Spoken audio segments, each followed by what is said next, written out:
Welcome to my soul tribe. My name is Miriam Rose. If you like this video, please make sure to subscribe, like, comment and share, as I really appreciate your support. And also, I'm doing a pre-Christmas makeup giveaway, so if you would like to be in the running for the giveaway, please make sure to subscribe and leave a comment. These are all the requirements. Now let's get into it.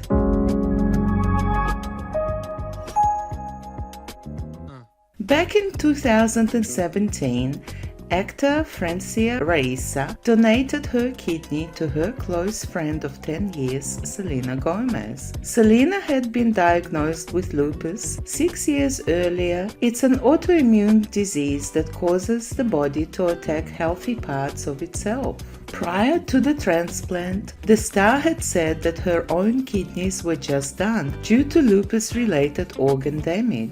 Speaking on the Today show after the surgery, Francia recalled, "Selena said, I don't know what to do. The donor wait list is 7 to 10 years long, and I just felt sick hearing it. I was like, of course I'll get tested to see if I can be a match. I didn't want to ask a single person in my life," Selena said at the time. "The thought of asking somebody to do that was really difficult for me, but she volunteered and did it." The singer also said that it was unbelievable that Francia turned out to be a match. Selena revealed that she'd had the kidney transplant in September 2017 when she shared a sweet photo of herself and Francia holding hands in their hospital beds as they prepared for the surgery. "There aren't words to describe how I can possibly thank my beautiful friend Francia," Selena wrote at the time.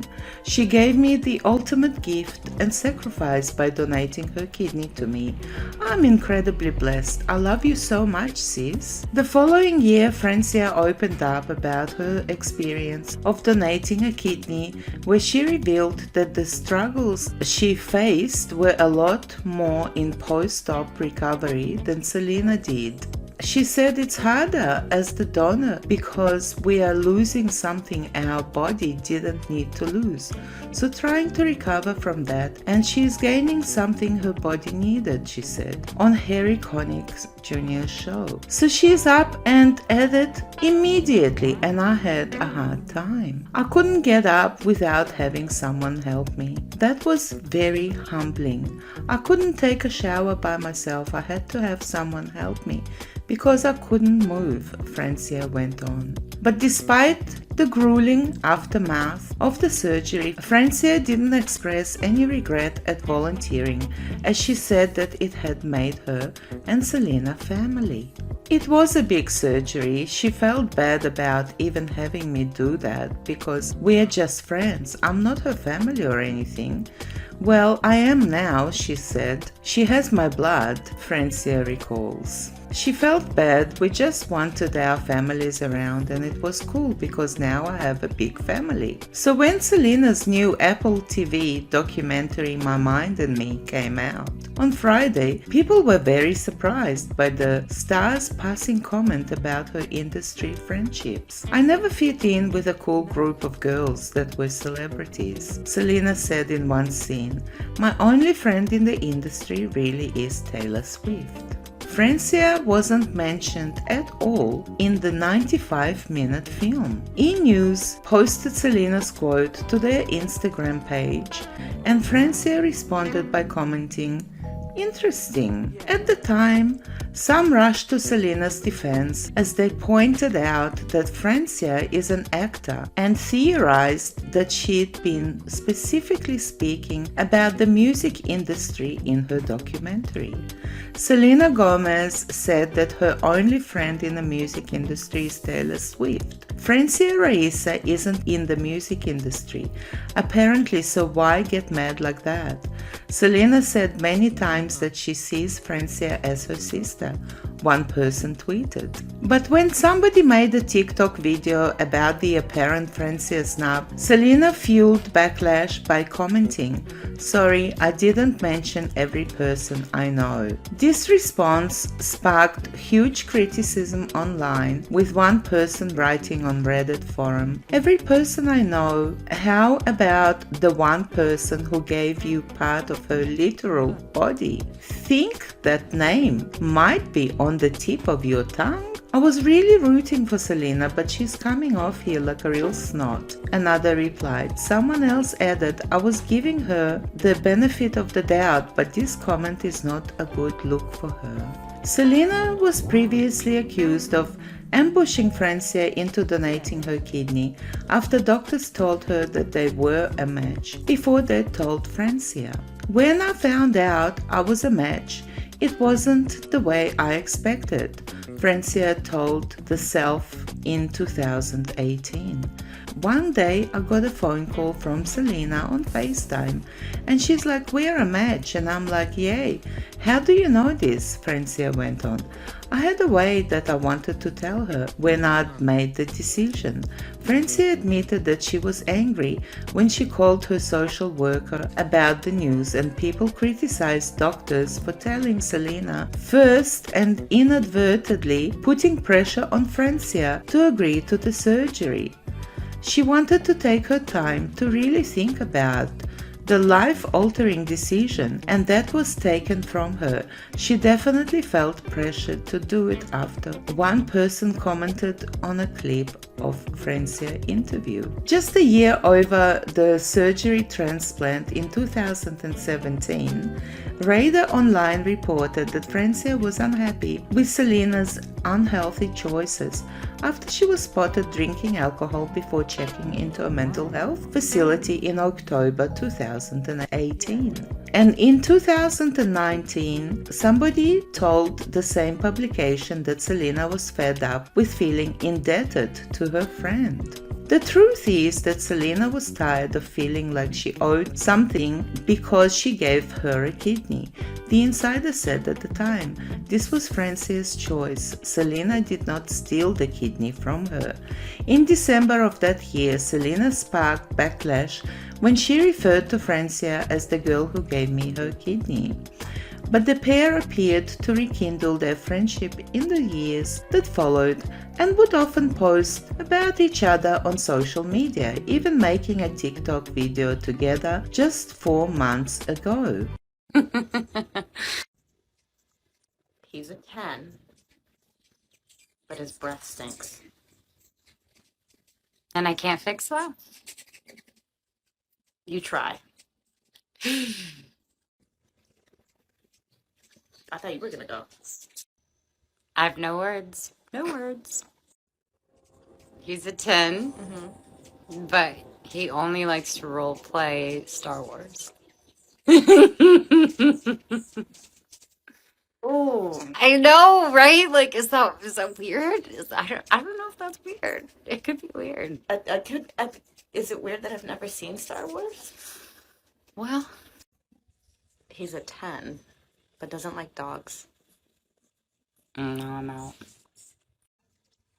He's a 10, but he likes his toes sucked.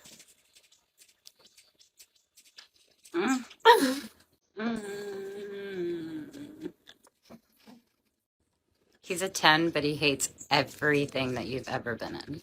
Eels. Oh, it would be awful. Yeah. Bye, boy. Sorry, but I need the love. He's a 10, but he says you can never have a glass of wine again. Okay, now you're just challenging my emotions. That's really... He's a 10, but he hates your best friend.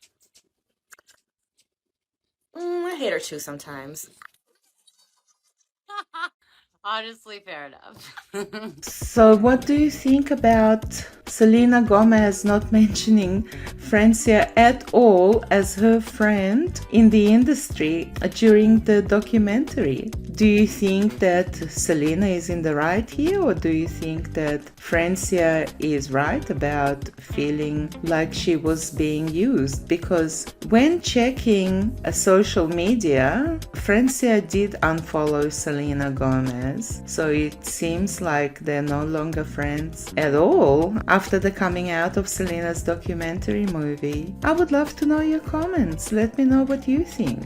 I have my own thoughts. I think that Francia did an amazing thing, something that very few people would have the courage to do, and she did suffer a lot post-op, and she is not seemingly getting quite any gratitude at all. So is Selena being a bad friend? Is she being ungrateful? Please let me know in the comments below. I read all your comments, and unfortunately I don't get enough of them, so I would love to read your comments. I would love for you to let me know your thoughts. Now moving on to the next story. As many of you are aware, Shane Dawson has done a 3-part docu-series on Jeffree Star whilst visiting Jeffree Star at his ranch in Casper, Wyoming. Before the pandemic hit and both Jeffree Star and Shane Dawson were cancelled, they had decided to do a second eyeshadow collab, since the first one was the biggest hit that ever hit the makeup industry. Ironically enough, Shane Dawson named it the DoomsDay palette. Doomsday. That's a sick word. That's kind of the darkest thing ever. That's so cool. Doomsday is such a good name. The Doomsday palette. Whoa, that's a ring to it. It's Okay. Oh my god, I haven't seen this in what, 20 years now? Yeah, 2020. Oh my god, are they all shattered? So here, oh, our lives or the palette? No, our lives are great. Alright, let's see it for real. Oh my god, this is like the reveal. I've been waiting 2 years for this, except that it's not coming up. Okay, here's the Doomsday palette. Shane Dawson talked about how both their cancellations and the pandemic prevented them to release the second eyeshadow palette. Since Jeffree revealed in the second series that he decided to quit YouTube for good, Shane, whilst in bed with his longtime partner rylandadams, talks about how sad he is about Jeffree Star deciding to leave YouTube. So it's time to hang up my fucking hat and focus on other things. You should be smiling and laughing. YouTube sucks. YouTube does. Hey, you do. You suck. Literally no one's clicking anymore. You were wasting our fucking time. And so we are. You feel TikToks and Reels and stuff aren't, and are you feel They're the only thing that gets views. You post a normal photo on Instagram, they bury it. It isn't about being canceled or not being popular enough anymore. We already did it all. So it's like, okay, well, we're still us. We're not irrelevant. It's just how do you navigate in a new world? And Reels and TikToks are the only thing that get views. You do a photo, the likes are so horrendous. You do a fucking reel, 5 million views. Well, only 800K clicked my last video and no one fucking cares. So it isn't like, oh, well, you're not getting any views anymore, so you're gonna stop uploading? Yeah, kinda. But it's also not, it's not fun anymore. They took the fun out by making me the fucking villain. So when you were like, you really never drank, like, I think you were kidding, maybe you weren't, but like, thank you. Thank you. Me holding this, Shane? We're not doing this. Shane. Really? Two documentaries later, we're not doing this. Not still? Not a sip? Let me turn off Avatar. Damn it. Okay, how about if you get really drunk, I'll get really high for the first time. Actually, bad idea. Like that guy that did the video trying to debunk everything that I am as a human. People believed it. Your grandma's really not 100 and blah blah blah. You lied about her age. No, I rounded up her age for one video. But it was in that moment of everything we did or breathed or did anything wrong, it was like turned into the most massive thing on the planet. Because it got views, attention, and money. Yeah, my grandma is 105. I still have never drank. Well, you tweeted with the whiskey bottle in 2011. Because that's what I did for attention. I still have never drank. So it's just, everyone sucked the fun out of it and made me a piece, like they made me, like I was a piece of shit and I know I'm not. So why am I gonna be on a platform where people think I'm a piece of shit? That's not healthy mentally. So I can't wait. Bye. This is my last video, never upload. I guess Jeffree Star has had enough of all the drama that has surrounded him over the years, and he doesn't want to be perceived as a villain any longer. But the essence of the video was not so much about Jeffree Star leaving YouTube, as that was already covered in Shane's second docu-series, as it was on the eyeshadow palette that never was to be. Yesterday I got a little nervous when you told me you were quitting YouTube because, I don't know, I got sad because I was like, I don't want people to feel like they won, like, oh, Jeffree's quitting YouTube, like the haters want him. Yeah. But then after watching you like actually getting excited about the TikTok thing and like being creative, and then just after seeing this, and last night like hanging out, going to dinner, and just seeing you in that element, I get it. Like, it's a different kind of fulfillment, I guess, that I don't understand for myself. Yeah. Because like YouTube has kind of always been my thing, but YouTube, it was like a 4-year thing for you, right? Maybe more like 7, 8. Yeah. Yeah, it was like I had never really used my channel. I started it a very long time ago, and then it went dormant, and I didn't have any followers really, just a couple of old weird MySpace videos, you know? Dear Diary, I wish there was more than 2 genders, because I'm getting really bored. So when I started my brand, and I was like, whoa, what is this whole beauty trend on YouTube? What's up, guys? Today we are here shooting my very first ever Jeffree Star Cosmetics makeup ad. And I just put my foot in the door, and the hammer, and the sledgehammer, and the wrecking ball. No, but I entered a community, and I made it better, and A couple that sets together, stays together. Hope you've enjoyed me degrading myself for everyone. Yay! I have never felt uglier. The Morphe Brushes Jeffree Star Brush Collection. I have been with Morphe since day one, and to be able to create brushes which have been so highly requested for me is a dream come true. These are our children together. This is Drama. Diamond is actually 8 years old. Diamond Star, our beautiful 9-year-old Pomeranian, she passed away a few days ago. And we were... Now today we are of course going to be playing with the sold out Shane Dawson x Jeffree Star Cosmetics collection. So this is like an art piece, y'all. We worked so hard on this, and I can't believe it's out. And me and you showed the whole world how to make makeup and the real truth behind the curtain, and it was so magical, and people really got to learn the business, and it was one of the highlights of my entire life, and I'm so fucking proud of it. I think that's why I get sad, is because like that was such a amazing time, and yeah, and me taking a hiatus from YouTube doesn't change anything. I just need to do me right now, and I'm not feeling fulfilled on the, you know, that space anymore. Yeah, no, I understand. I mean, I'm sad, but I know that you're gonna be so happy because I've seen it. So absolutely. Now when does our second palette launch? Speaking of, yeah, so after the first palette, we actually started working on this before it even came out. Before we even knew if the conspiracy palette would like sell. Yeah. Just because I think we're both that way. I mean, people are gonna say, let me grab and this, that, okay. I get so excited, you get so excited, and we just want to keep making stuff and creating stuff. Exactly. So before the conspiracy even came out, we started thinking of colors. And I was like, oh, I wish I had this color in it. And you were like, I wish we did this, I wish we did that. Yeah. And it was too late to change it.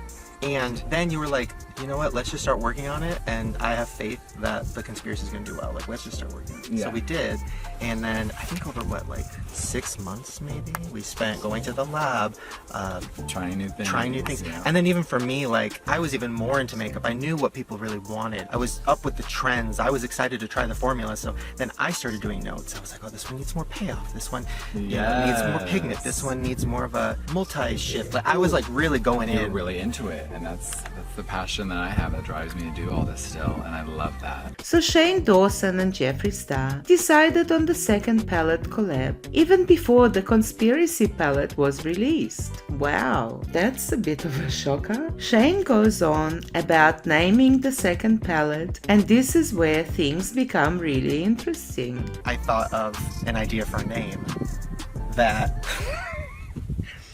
some might think was a prediction, and also me manifesting something bad. Yeah, what was our second collection gonna be called? It was called DoomsDay.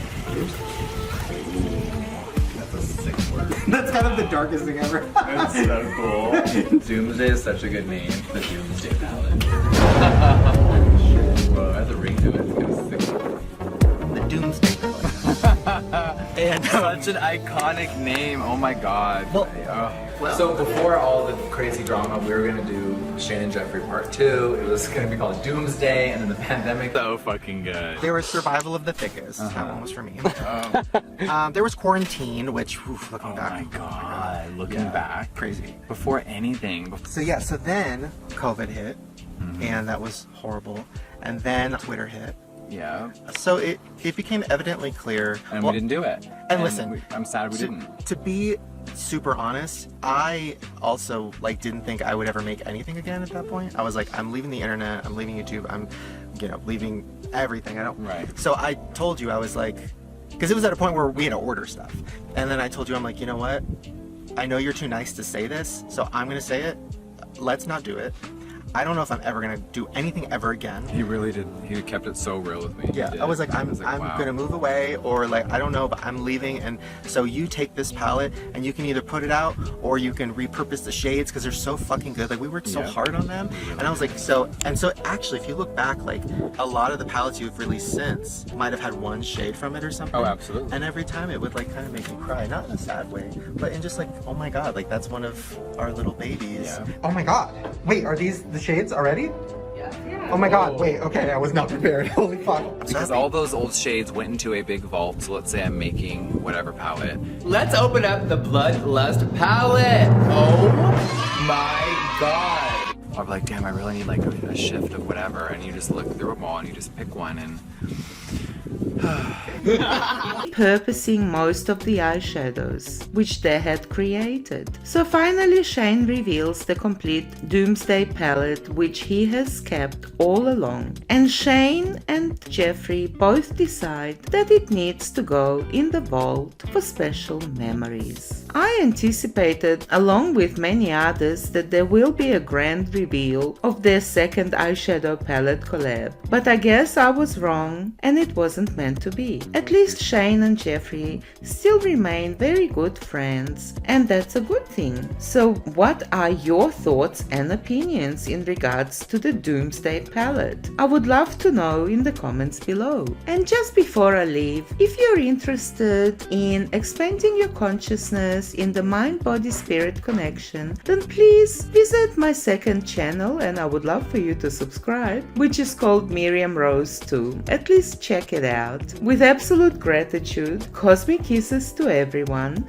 Till next time, bye for now.